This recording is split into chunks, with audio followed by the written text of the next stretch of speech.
नमस्कार. वैदिक विश्व या यूट्यूब चॅनेलवर आपले सहर्ष स्वागत आहे. वैदिक सणांचे योग रहस्य भाग 11.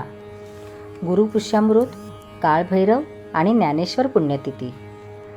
कार्तिक वद्य षष्ठीला गुरुवारी पुण्य नक्षत्र येत असल्याने गुरुपुष्यामृत योग येतो.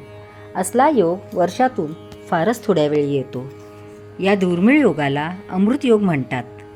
ज्योतिषशास्त्रात गुरुपुष्यामृत योगाला बरेच महत्त्वाचे स्थान का आहे हे लेखकाला अजून कळले नाही.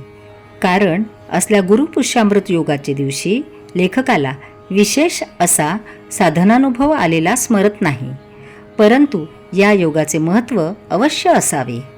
अष्टमीला काळभैरव जयंती येते. कृष्ण आणि काल यांना अष्टमीच आवडते असे दिसते. हा काळ मात्र साधा नाही. तो आपली भेरी वाजवून साधकाला जागृत करतो. जागृत करताना तो जो राग आळवतो तो भैरव राग. भैरवाचा अर्थ आहे भेरी वाजवून जागे करणे. अष्टमीला काळभैरव काल यवनाची राग करणाऱ्या भगवान श्रीकृष्णाला उठवतो आणि भैरवी रागातील पद आळवतो. जागो मोहन प्यारे, सावरी सुरत मोरे मन भावे, सुंदर लाल हमारे, जागो मोहन प्यारे. ज्ञानेश्वर पुण्यतिथी. त्रयोदशीला प्रदोष येतो आणि त्याच दिवशी ज्ञानेश्वर महाराजांनी आपला देह आळंदीला समाधीत ठेवला. ते तिथे बसले आहेत कल्पसमाधी लावून कल्पांतापर्यंत. स्वतः ज्ञानेश्वर माऊली आपल्या हरिपाठाचे 17व्या अभंगात म्हणतात, तपाचे सामर्थ्ये तपिन्नला अमुप, चिरंजीव कल्प वैकुंठी नांदे. सध्याचे काळात हिंदू समाजात अशी कल्पना रूढ झालेली दिसते की सूर्य भौगोलिक दक्षिणायनात असल्यावर शरीर त्याग करू नये. कारण दक्षिणायनात मरण आल्यास साधक नरकात जातो. भावुक लोकांच्या या कल्पनेकरिता गीतेतील 8व्या अध्यायातील 24 ते 26 पर्यंतच्या श्लोकांचा दाखला देण्यात येतो. सूर्य पृथ्वीच्या कलत्या स्वांग परिभ्रमणामुळे उत्पन्न झाल्यासारखा वाटणारा भ्रामक दक्षिणायन अथवा उत्तरायण मार्ग असा त्या श्लोकांचा अर्थ नसून साधकाच्या दक्षिण म्हणजे साधना कालातील पूर्व म्हणजेच अपरिपक्व कालमार्ग व उत्तर म्हणजे साधक जीवनातील नंतरचा परिपक्व कालावधी हा त्या श्लोकांचा अर्थ होय. हे बहुतेकांना माहीत नसते. भीष्म म्हणजे साधकाची निर्धार वृत्ती. आपल्या कु म्हणजे कौरवी वृत्तीचा त्याग करून साधकाचे साधना कालात दक्षिणायन संपल्यावर आणि साधकाचे साधना कालातील परिपक्व असा उत्तरायण सुरू झाल्यावर आपला वृत्तीरूप देहत्याग करते. भीष्माने उत्तरायणाची वाट पाहून देहत्याग करण्याच्या कथेतील योग रहस्य असे आहे. ज्ञानेश्वर महाराजांनी बाह्यतः विचार केल्यास आपला देहत्याग म्हणजे शरीर अगदी भर दक्षिणायनात समाधिस्थ केले. मग काय ज्ञानेश्वर महाराज नरकात गेले? ज्ञानेश्वर महाराज तर मागील जन्मातच मुक्त झाले होते. मग ते केवळ कथित दक्षिणायनात देहत्याग करतात म्हणून नरकाला गेले असे मानायचे काय? हरिपाठाचे अभंगात माऊली म्हणतात, मागलिया जन्मी मुक्त झालो, तेव्हा उत्तरायण व दक्षिणायनाचा खरा आशय ज्ञानेश्वर माऊली त्यांचे स्वतःचेच समाधी घेण्याचे उदाहरणावरून स्पष्ट करतात. तो आम्ही ध्यानात घेणे आवश्यक आहे. मल्हारी, नागदीपावली आणि मोक्षदा एकादशी. आता मार्गशीर्ष मास लागला. भगवंताचे मार्गशीर्षावर प्रेम फार.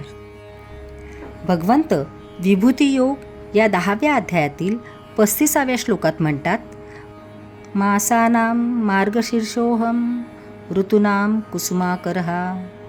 श्लोक 35 अध्याय 10वा. सर्व नक्षत्रातील शीर्ष म्हणजे श्रेष्ठ नक्षत्र असे जे मार्गशीर्ष नक्षत्र या मासाच्या पौर्णिमेला असते म्हणून या मासाला मार्गशीर्ष म्हणतात. मार्गशीर्ष का तर वर्षभरातील सर्व साधना मार्गातील शीर्ष अवस्था दाखविणारा हा मास आहे. प्रतिपदेला मल्हारी मार्तंडाच्या षडरात्रीची सुरुवात होते. मार्तंड म्हणजे सूर्य आणि मल्हारी म्हणजे मलहारी, मल हरण करणारा. अशा मल्हारी मार्तंडाच्या षडरात्रीची सुरुवात आज असते. इतर देवतांना नवरात्री असते, पण या मल्हारी मार्तंडाकरिता षडरात्रीच का? षडगुण गोंडे रत्नजडित तुझं श्यामसुंदरा शोभली रे. ज्ञानेश्वर माऊली म्हणतात, षडविकारांवर विजय मिळवून म्हणजे षडविकारांचा मळ नष्ट करून षडगुणी असा हा षडानंद आज स्थानापन्न होत असतो. महाराष्ट्रातील अनेक कुटुंबाचे घरी मल्हारी आपले ज्ञान खडक उचलून स्वर्गात चालते होतात. अज्ञानाचा मलहरण करून ज्ञान सूर्य उगविणारा मल्हारी मार्तंड.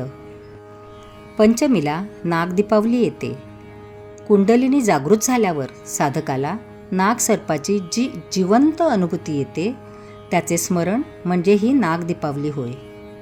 ही नेहमी पंचमीलाच येते, कारण तीमुळे पंचतत्वाचे दीप उजळले जातात. तुकाराम महाराज म्हणतात, पाचाही तत्वांच्या ज्योती प्रकाशल्या जाणा. पंचतत्वाचे दीप उजळले की आपोआप नागदीपावली होते. पण साधारण जनतेला या साधनानुभव घटनेचे स्मरण असावे म्हणून पंचतत्वाच्या पंचमीलाच तो उत्सव साजरा करावा लागतो. पावसाळ्यात येणारी नागपंचमीसुद्धा पंचमीलाच येते. भगवान श्रीकृष्ण ज्या कालियाच्या फणांवर नाचले त्या कालियाला सुद्धा 5च फण होते. पंचसंख्या नागसर्पाला आवडते, ती त्यांच्या पंचतत्वातील मुक्तसंचारामुळे. पंचतत्वातील प्रत्येक देवतेला शिवापासून तो विष्णूपर्यंत नागशिसाचाच आधार आहे. जगदंब कुंडलिनी मूलाधारात आपले 3.5 वळसे सोडून जेव्हा मोकळी होते आणि मेरुदंडातील सुषुम्नेतून सप्तचक्रांचा भेद करीत जसजशी वर ब्रह्मरंध्रांपर्यंत प्रवास करते तसतसा पंचतत्वाचा साक्षात्कार घडून त्या तत्वांचा प्रकाश साधकाला प्राप्त होतो. म्हणून ही नागपंचमी किंवा नागदीपावली पंचमीला साजरी करतात. एकादशीला मोक्षदा एकादशी असते, मोक्ष देणारी एकादशी. याच दिवशी भगवान श्रीकृष्णांनी अर्जुनाला ऐन समरांगणावर गीता सांगितली म्हणतात. पुष्कळांचे मनात एक शंका येते की ऐन समरांगणाच्या धुमश्चक्रीत भगवंताला संपूर्ण गीता सांगून अर्जुनाला उपदेश करायला वेळ कसा सापडला? ज्ञान देण्याकरिता वेळ लागत नाही. अर्जुनाला संदेह झाल्यावर भगवंतांनी त्याचेकडे दृष्टी मात्र फिरविली आणि दृष्टादृष्ट होताच अर्जुनाचा व्यामोह नाहीसा झाला व त्याला पूर्ण ज्ञानप्राप्ती झाली. या ज्ञानावस्थेचे वर्णन ज्ञानेश्वर माऊली करतात. देवाची येद्वारी उभा क्षणभरी तेणे मुक्तिचारी साधी येल्या. परंतु आपण पाहिलेच आहे की रात्रंदिन युद्धाचा प्रसंग असणाऱ्या साधकाला रणांगणावर लढण्याकरिता आणखी कुठे जावे लागते? त्याचे शरीररूपी क्षेत्र म्हणजेच कुरुक्षेत्र आणि धर्मक्षेत्र होय. त्याच्या कर्मेंद्रियातील अविवेकी शक्ती म्हणजे कौरव, तर त्याचे जागृत पंचप्राण म्हणजे पांडव होत. जागृत शक्तिशाली साधक म्हणजे भगवान श्रीकृष्ण आणि त्याला सदैव प्रेरणा देणारी शक्ती म्हणजे त्याचेतील वीर अर्जुन होय. असल्या मोक्षदा एकादशीला भगवंत अर्जुनाला गीतोपदेश करतात. आज गीता सर्व जगाची माऊली झाली आहे. भारतातील प्राचीन योग साधनेच्या प्रसारासाठी या चॅनलची निर्मिती करण्यात आलेली आहे. माहिती आवडल्यास चॅनल सबस्क्राईब करा, इतरांना शेअर करा. पुन्हा भेटूया पुढील भागात. धन्यवाद.